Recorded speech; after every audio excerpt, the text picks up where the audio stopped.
So it's kind of like expecting a newborn to walk, right? It's like, oh, you haven't learned that yet.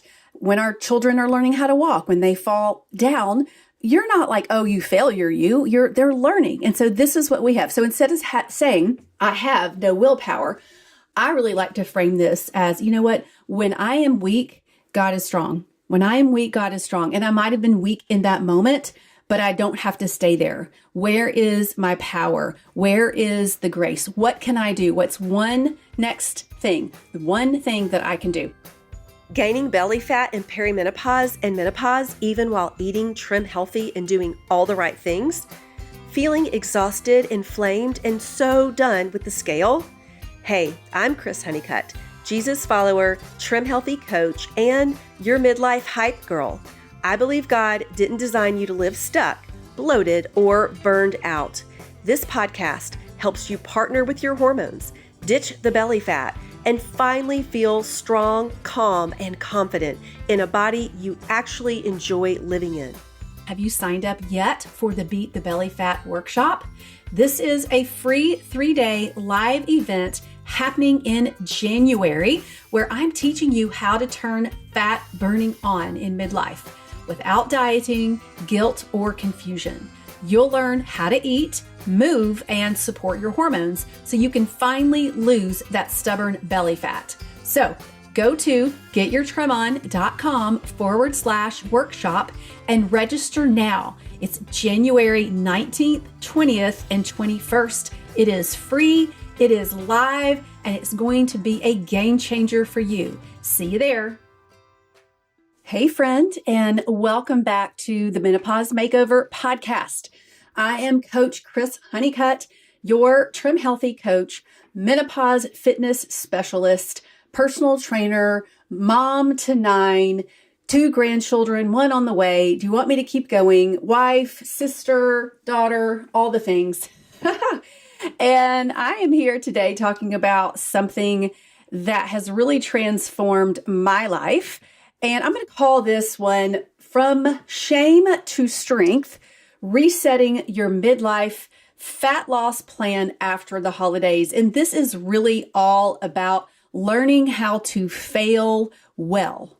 I don't even like to say that. As a matter of fact, I hate failing. I hate losing. I am the sorest loser in the world. I am embarrassed to say that I am 57 and I still act very poor sportsmanship sometimes when I lose. It is something in me. I have to say, I'm not blaming it on my family, but I will have to say this. I grew up watching my grandfather and my father do very dumb things like that when they would lose.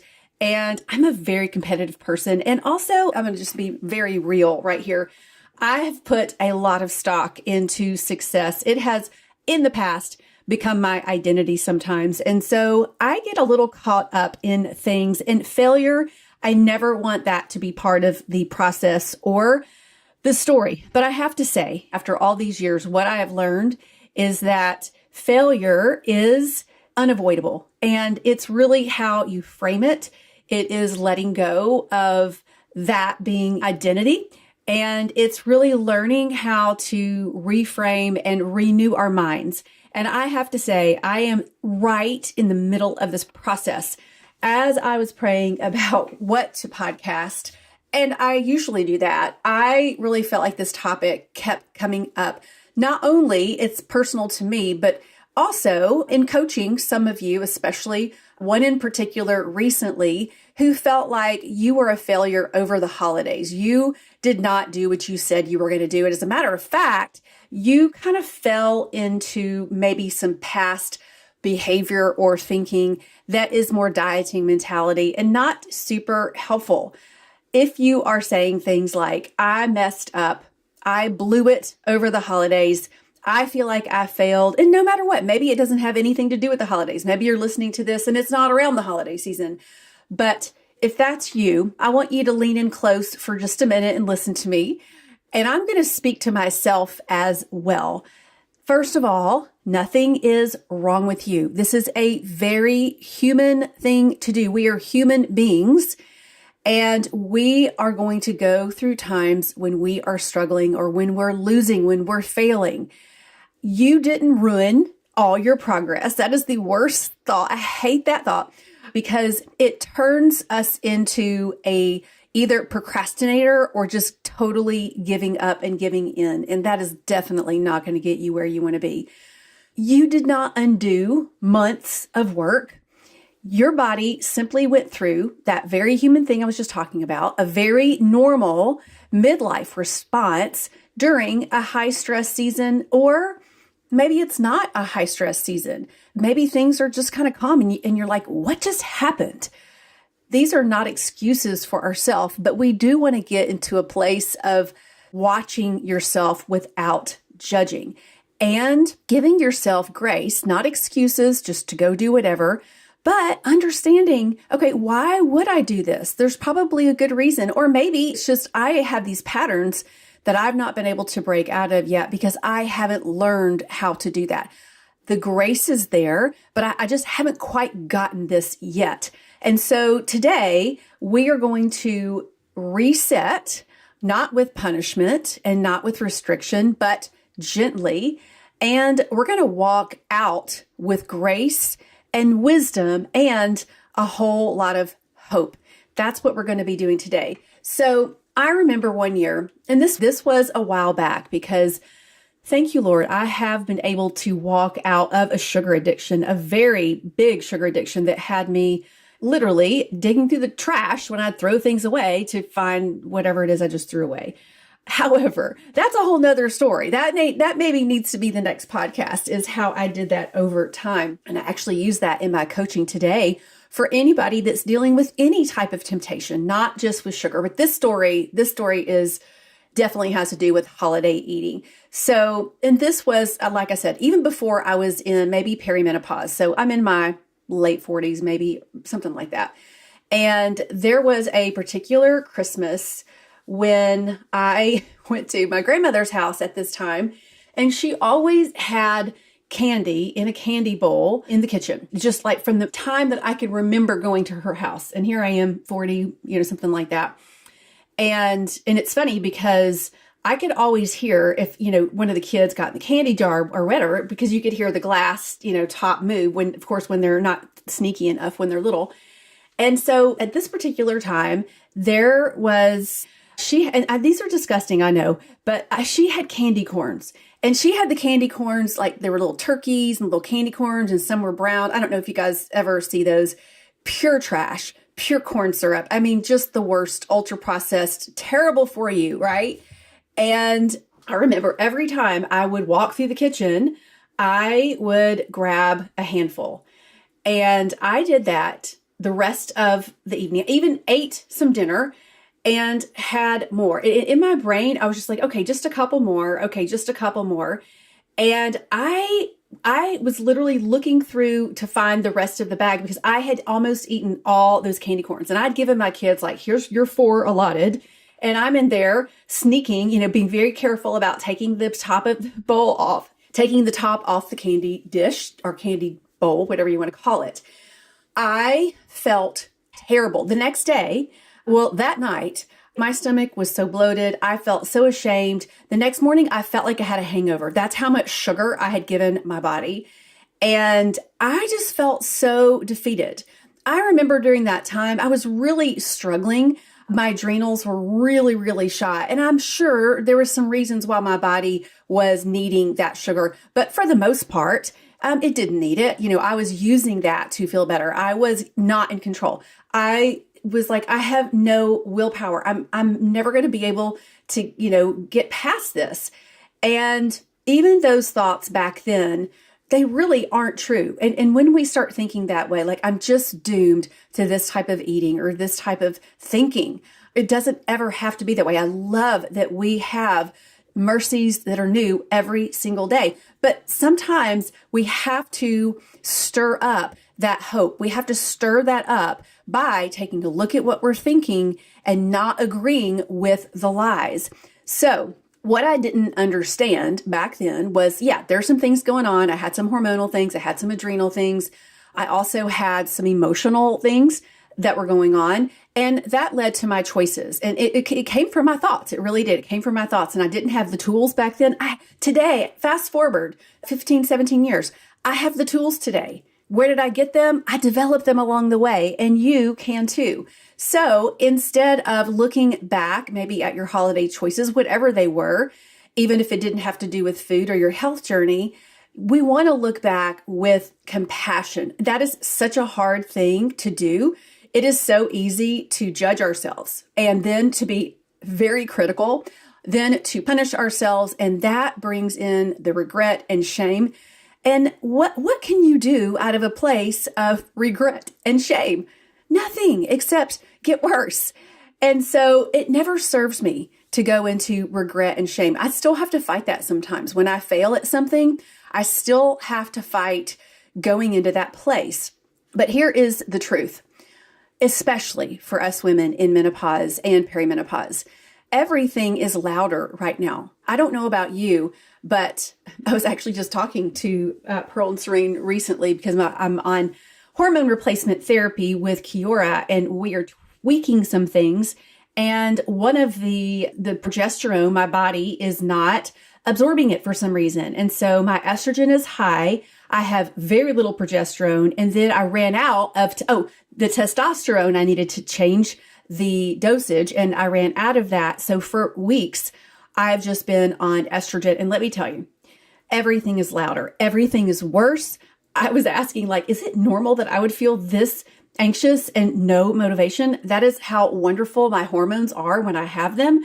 Is this an excuse to just go do whatever? No, but it's good to understand where we are. So in this season right now, where I'm feeling a little bit more emotional, I'm feeling a little bit off, and something, kind of pops up on my radar, I can easily start to go down the rabbit hole and worry and go into the pit a little bit easier. So it's just good for me to go, yeah, you're just a little bit kind of a sitting duck for this right now.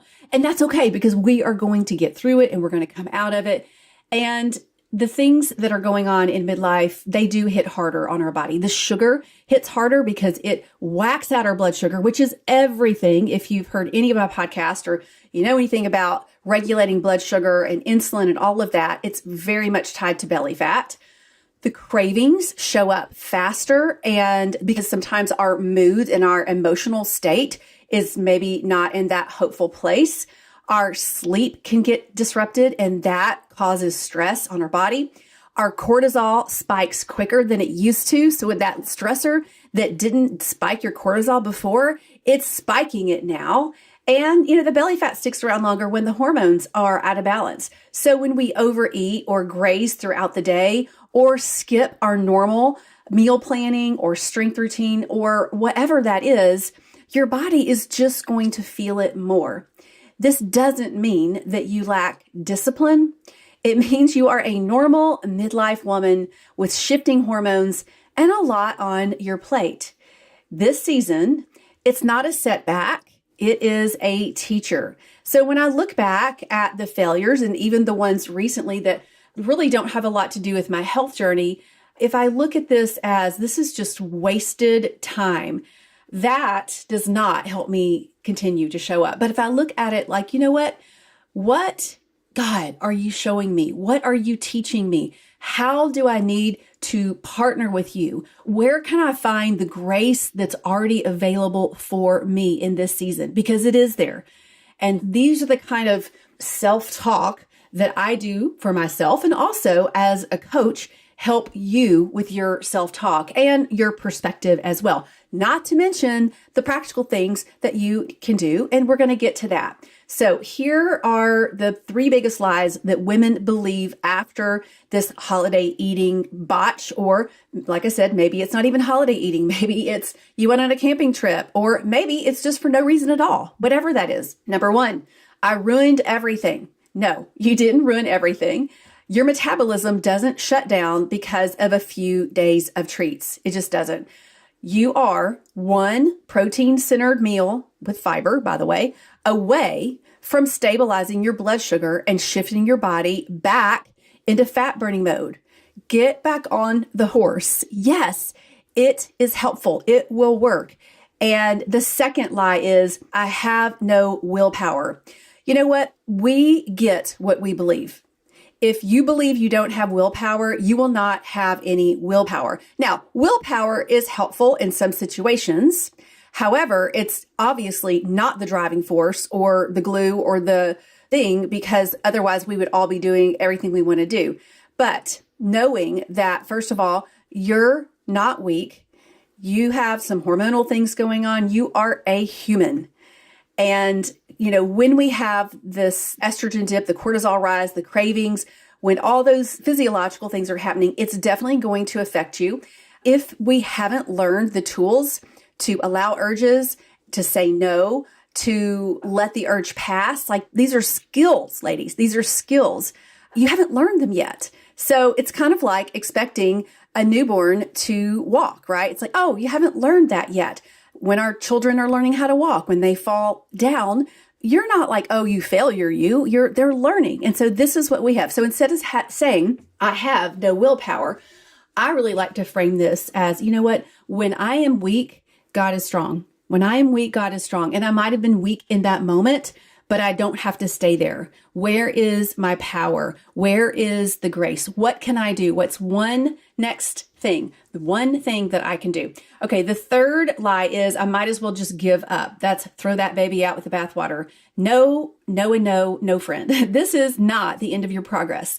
This is just feedback. This is so hard to get into my lovely head. It's feedback. It's data. Same thing with looking at the scale. It's feedback. Instead of making it mean something, making it mean I'm a big failure. I have no willpower. I'll never be able to do this. I might as well just go do whatever I want to do here. So we can use this feedback to grow, to align us with wisdom. And even a prayer like, Lord, how do I use this feedback? How do I use this data right now? What are you doing right now in my life? How can I partner with you? Not in finding perfect success, but where is the flow? Where are the stuck places? How can I move to the next level with this? And these are some questions and also good prayers to be praying. One of my favorite verses, and I've really already mentioned this earlier, is that his mercies are new every morning. Not at the beginning of Monday, not at the start of January, not when you lose 5 pounds, not when you eat perfectly for 3 days. They are new every morning. And so I just go, thank you, Lord, for your mercy today. Yesterday sucked. I didn't do what I wanted to do. Today is a new day. Good things are happening today. I love it what Dr. Amen says, who's a brain psychiatrist. And he says, start your day with something good is going to happen today. It actually trains your brain to start looking for that. Very powerful, very powerful. So let's get into some practical reset opportunities here. And this is, I love what the girls say in the Trim Healthy books, shove the shame. When that shame comes in, it is not from the Lord. It is not life-giving. It is not life-giving at all. And just recognizing it, sometimes I even have to journal it out and just release it. I just deep breath, release all the shame. I want to punish myself. Why? I don't know. I do. I think that that's going to get me somewhere. It's not. The shame need to go to the side, and we need to receive ourselves and see ourselves with compassion. Pause, because I don't want you to miss this. If you've been stuck with stubborn belly fat following the Trim Healthy plan or any plan, but you're not seeing the scale budge, or you're feeling like your body has changed and nobody gave you the memo, you are not alone. That's why I'm hosting the Beat the Belly Fat Workshop, a free 3-day live event made just for midlife women like you. We're going to kickstart fat loss without deprivation, shame, or obsessing over every bite. You'll learn how to eat and move for the season of life, what your hormones have to do with belly fat, and the strategies I use inside my coaching program to help women finally get results. It's happening January 19th, 20th, and 21st inside a private pop-up Facebook group with coaching giveaways and real transformation. If you've been wondering what's going on with your body and you're ready to finally feel like you again, this is your next step. So go to getyourtrimon.com/workshop and grab your spot. It's free, but space is limited, and I really want to see you there. Again, you're going to go to getyourtrimon.com/workshop. See you there. So here is how to reset your body and your mindset. Number one, let's get grounded. Grounded. That means let's get to our heart. Let's get to alignment. Let's get out of the swirl. This can be very helpful by doing some deep breaths, maybe even the box breathing, which is you breathe in for 4 or 5 seconds, you hold it for 3 or 4 seconds, you breathe out for 6 seconds. Don't quote me on that, but you know what I mean. It helps reset your vagus nerve, actually turn your vagus nerve on. So we're just going to get grounded. Even just like get still for a minute, get still, check in with yourself. What is the thought that is causing me shame? What is the thought? I shouldn't have done that. I did it again. Whatever it is, this thought isn't serving me. So I don't want to ruminate on it. I don't want to entertain it, so to speak. It may be there, but I want to choose a new thought. And that could be God's mercies are new every day. When I am weak, He is strong.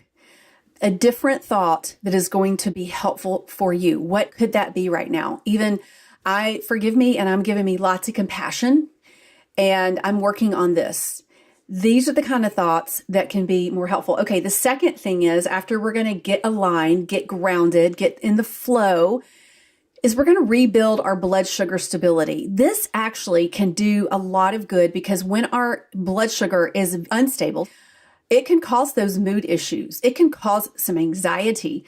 It can actually just cause your mood to change.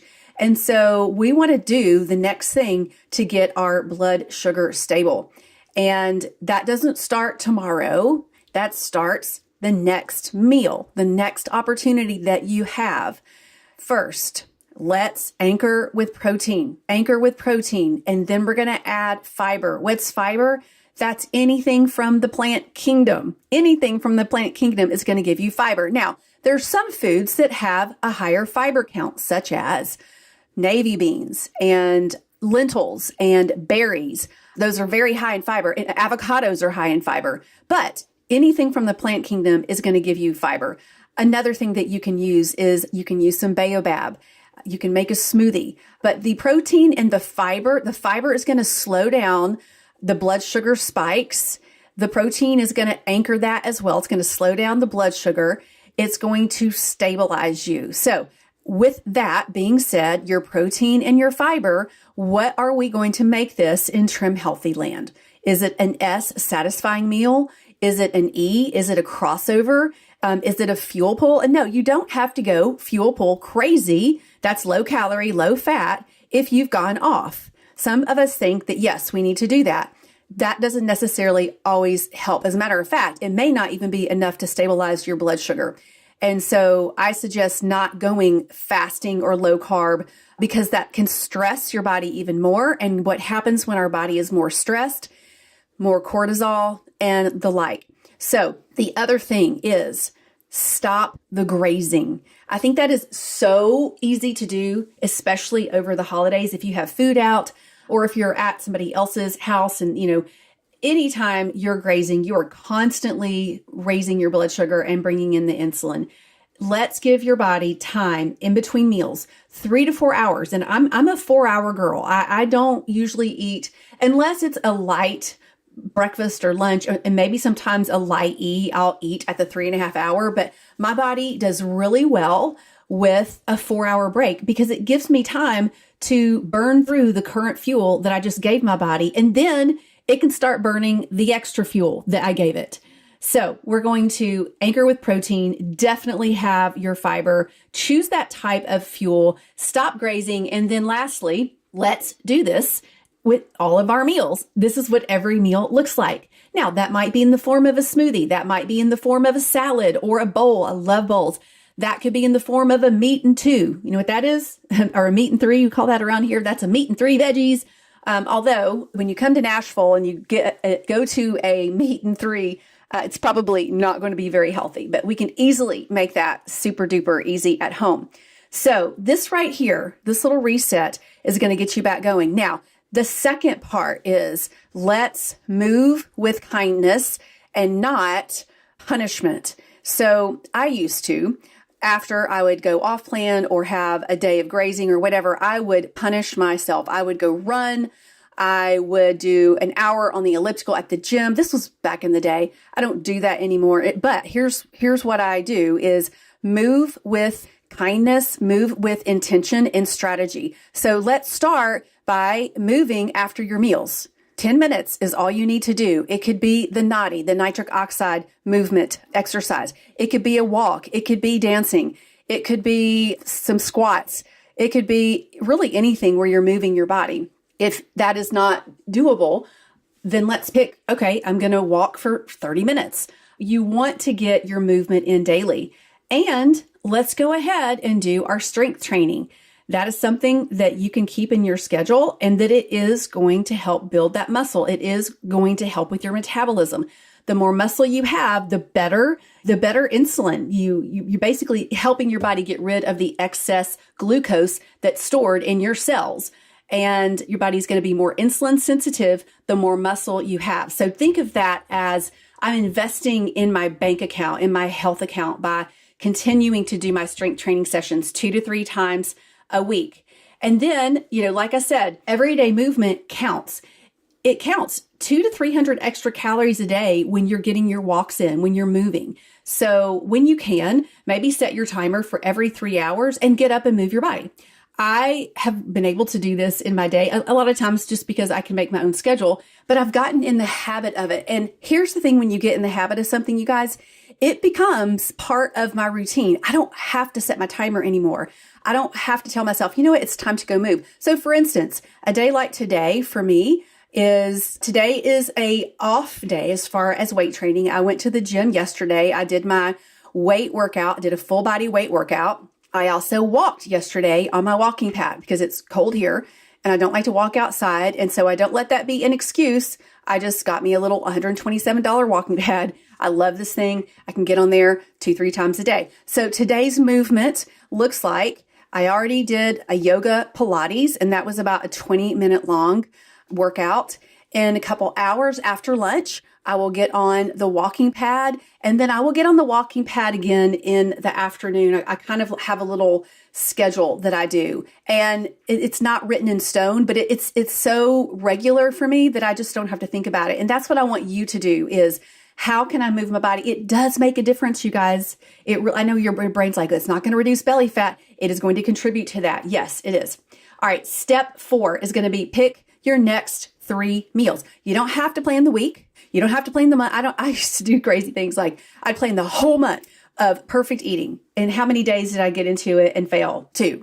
Just plan the next 3 meals. Remember, protein centered, trim healthy, balanced, simple, and nourishing. So easy to do that. You don't even have to use recipes with 27 ingredients. You can do this so easy. So my next 3 meals, well, I'll just kind of tell you what I started with. My 3 meals today, and I planned this morning these 3 meals. I didn't even think about it yesterday. I planned it today. Now, some of you that are new to Trim Healthy, some of you that are really making some huge changes, it's different. You may have to plan a couple days ahead of time because you don't maybe have the things that you need. You're not quite there yet. That is okay. And even if you are there, this can still help you. So this morning, I had a kefir smoothie with pomegranate seeds. I don't know if you guys have them in your store, but Walmart has frozen pomegranate seeds. Oh my goodness. First of all, they're so expensive. Second of all, they're so difficult to get out of the pomegranate. These are already out of the pomegranate. Oh my word. Love them. So high in antioxidants. Just amazing. So I had a small kefir smoothie. And then I had, this was my breakfast, and this is just weirdo. I had brown rice and ground beef. This is just because I was eating leftovers. My husband would put 2 eggs on that. I don't eat eggs. And that's a very kind of untraditional and boring breakfast. But I got my fiber in, I got my protein in, and all of that. And I was full. And in 4 hours, I will have tuna on Lundberg thin stackers, and I'll have a cutie, and I will have a cucumber. Easy, super easy. For snack, I will have some bone broth, or I might have essentials, maybe some veggies. And then for dinner, I'll have, what I'm making the family. And tonight I got some chicken sausage from Costco, and I'm going to do some stir fry, some chicken sausage, and some type of carbohydrate for the family. I'll probably have a crossover as well. So see what I mean? I can keep it super simple. You can too. So here is your quick reset checklist. 1, start your day with protein and add 2 veggie-rich meals. Well, not add 2 veggie-rich meals to your morning unless you want to, but we're going to have veggies, plant kingdom, fiber. That's what I'm talking about. Hydrate. How about hydrating before your coffee? Your body will thank you. What I do is I use Baja Gold mineral salt, and because it gives me trace minerals, and I have 8 ounces of hydrogen water. Yes, I bought a hydrogen bottle, and because it's good for inflammation, it's good for your gut. It's more highly effective at hydrating you. And I add that salt, just a half a teaspoon of salt. What a great way to start your day. You're going to get at least somewhere in the day, you guys, 15 to 20 minutes of movement. This is your reset, okay? We don't have to go all crazy. You're going to choose your Trim Healthy aligned snack, and you are going to speak one grace-filled thought over yourself. That is your checklist. You can do that. That's your reset. Go back to this reset whenever you need it. If you need to reset every day for now until you get better at it, wonderful. Let's go. This is it. It's simple, it's doable, and it is sustainable. So let's kind of look at our future self. If you don't have a vision for yourself and success in the future, it is going to be so hard to get there. We're going to kind of stay in the same place. And I practice this, not as much as I would like to, but I practice seeing myself succeeding, seeing myself doing things 1% better. That doesn't mean perfect. So just imagine this with me. Instead of saying, I failed, you start saying, this is feedback, and I'm learning to love and take care and nourish my midlife body. That has been my mantra for the last 15 years. And you know what?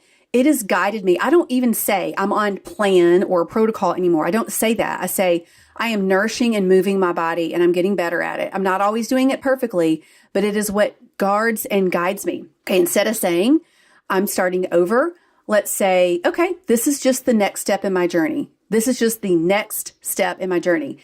Because when you are reframing, this can be the wisdom that moves you forward instead of the shame that keeps you stuck. So let's go back to the reset. You can use that at any time. And I just want to give you a blessing. I just want to leave you with these words spoken over you. And if some of them are hitting, I want you to take that and I want you to speak it over yourself on a daily basis. So here we go. This is what I'm going to say to you today. Friends, you are not behind. You are not disqualified. You are not starting from zero. You are wise, strong, resilient midlife woman learning to work with her hormones and her metabolism and her season. And you are doing beautifully. So I'm proud of you. Keep walking forward. Keep showing up with grace. And let's make this week one of nourishment, wisdom, and steady, gentle consistency. I'll see you next time on the Menopause Makeover podcast. Did you know that I have a free community of women in midlife just like you? Busy women who are working hard to lose weight with the Trim Healthy plan but feel hijacked by hormones and unexplained weight gain. I share menopause tips, superfood spotlights, delicious recipes, and so much more. Come join us at facebook.com/groups/get your trim on.